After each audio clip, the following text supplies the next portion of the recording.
Une précision, l'invité de ce matin est un forestier assermenté dans les années 80.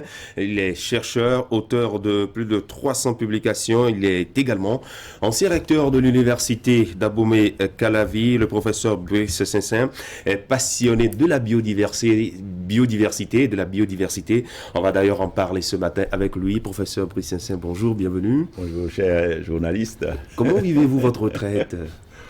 Disons que je ne suis pas encore à la retraite. Oui, vous avez laissé le rectorat de l'université d'Abomey-Calavi, justement, c'est de ça que je parle. Vous voyez, là où l'enseignant est le plus à l'aise, c'est son laboratoire. Donc, je suis dans mon laboratoire d'écologie appliquée avec les étudiants et j'aime bien transmettre la part de l'expérience que j'ai acquise aux plus jeunes. Donc, je prends des enseignements dans ce qu'on peut appeler les basses classes, et bien évidemment aussi pour la formation des docteurs. Et puis aussi les autres collaborateurs, les autres collègues, c'est le temps qu'on passe maintenant à discuter des questions de recherche, mais de recherche très pointues. D'accord, on va parler biodiversité ce matin avec vous. Fulbert Adumerosso, bonjour. Bonjour Christian. Oui. La semaine dernière, c'était la journée internationale de la biodiversité. Nous sommes toujours dans la même semaine. Et il y a un mot qui va revenir sans cesse dans ce débat, c'est biodiversité. Déjà, on va demander au professeur ce que c'est que la biodiversité pour que les téléspectateurs puissent nous comprendre. D'une manière générale, vous savez, nous vivons dans notre environnement et je pense que les Africains en particulier, puisque nous n'avons pas encore tout détruit, tout industrialisé, vous ne pouvez pas sortir et faire 100 mètres sans toucher votre regard d'herbe, de plantes, de quelque chose. Et le fait que vous voyez des herbes, vous voyez des arbres, vous voyez des moustiques, des moucherons, vous voyez aussi des serpents, des rongeurs. Tous ces, j'allais dire, cette diversité d'organismes, de formes de vie a intéressé la communauté internationale pour en faire un thème d'actualité de diversité biologique qui est passé sous le vocable de biodiversité seulement en 1986. En 1986 aux États-Unis, et c'est devenu un thème populaire. Les politiques l'ont récupéré, les financiers l'ont récupéré, les académiciens l'ont récupéré, et c'est rentré maintenant dans le vocable biodiversité. Il y a même une convention au niveau international qui sanctionne ce concept. Donc c'est cette panoplie d'organismes dans leur diversité de formes, aussi bien sur Terre que dans les eaux, bien entendu, que nous qualifions de diversité biologique. Depuis l'infiniment grand sur Terre, les éléphants, aux minuscules quasi détectables que par des réactions biochimiques, les virus, les bactéries, dont on parle aujourd'hui. Préciser, ça fait 4 décennies d'engagement en faveur de la protection de la biodiversité dans les forêts, les zones humides, les océans.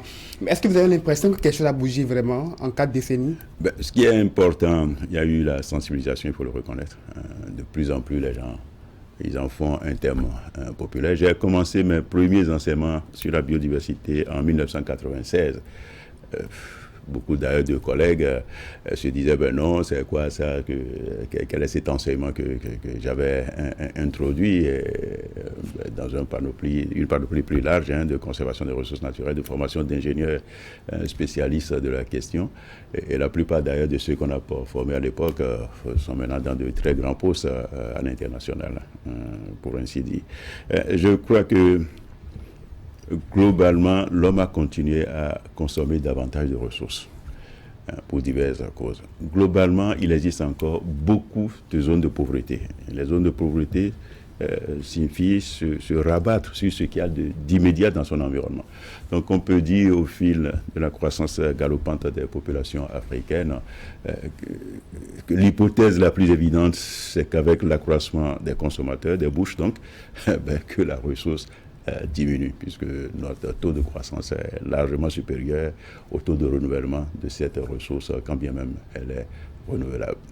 Les indicateurs sont au rouge, les chercheurs ne cessent pourtant d'alerter, les OSC sensibilisent, mais qu'est-ce qui manque pour que la mayonnaise prenne finalement?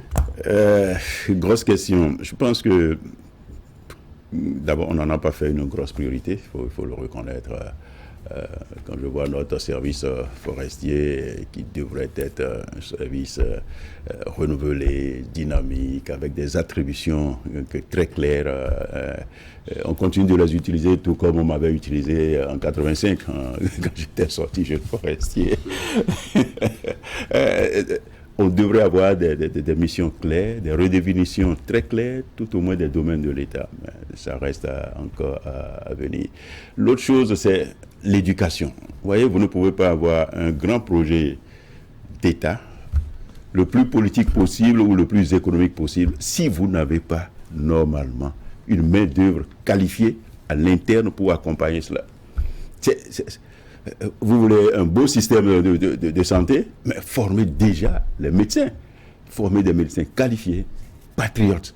Un beau réseau routier, mais formez vos ingénieurs à posséder la technique. Et c'est dans tous les domaines. Hein, tout comme, regardez, le coton a eu du succès parce que il y avait des facultés qui formaient. Les écoles formaient les conducteurs, les ATDR et tout un ensemble de choses pour accompagner la politique du gouvernement. Moi-même, même étant forestier, j'étais aussi en partie vulgarisateur du coton à l'époque au Cardet Borgo. Donc vous voyez, c'est cet arsenal qui accompagne un projet gouvernemental et en fait un succès.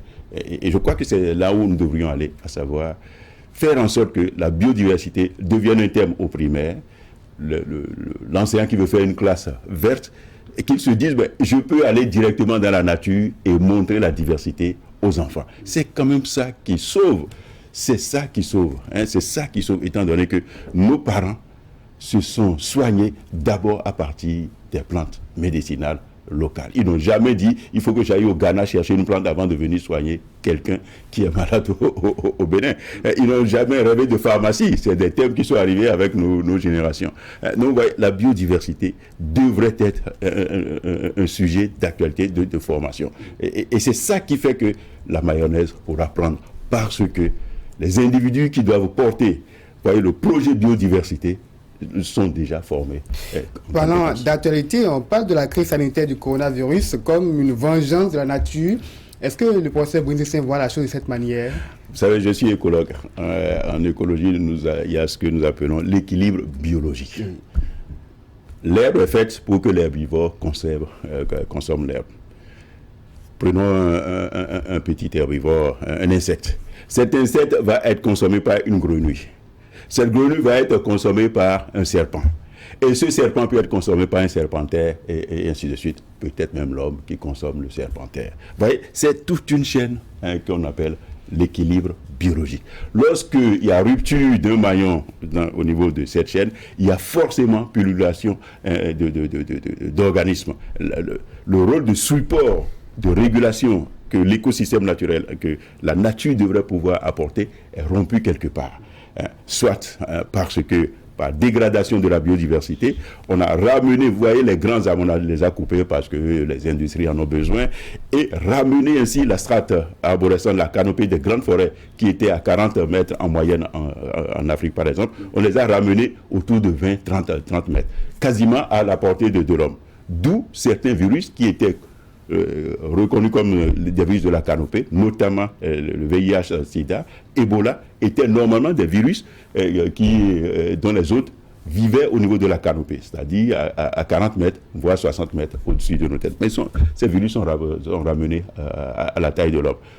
Moralité, il a commencé alors à avoir ces genres d'échanges avec des autres intermédiaires pour en faire pour devenir des zoonoses. Et c'est ce genre de choses que nous devons garder à l'esprit en nous disant, mais si on ne joue pas très bien en maintenant l'équilibre biologique, à un moment donné, on aura des ruptures, vous voyez, dans la chaîne, et forcément, des populations vont croître de façon exponentielle et venir nous envahir. N'est-ce pas déjà la rupture avec la COVID-19? Oui, disons, c'est...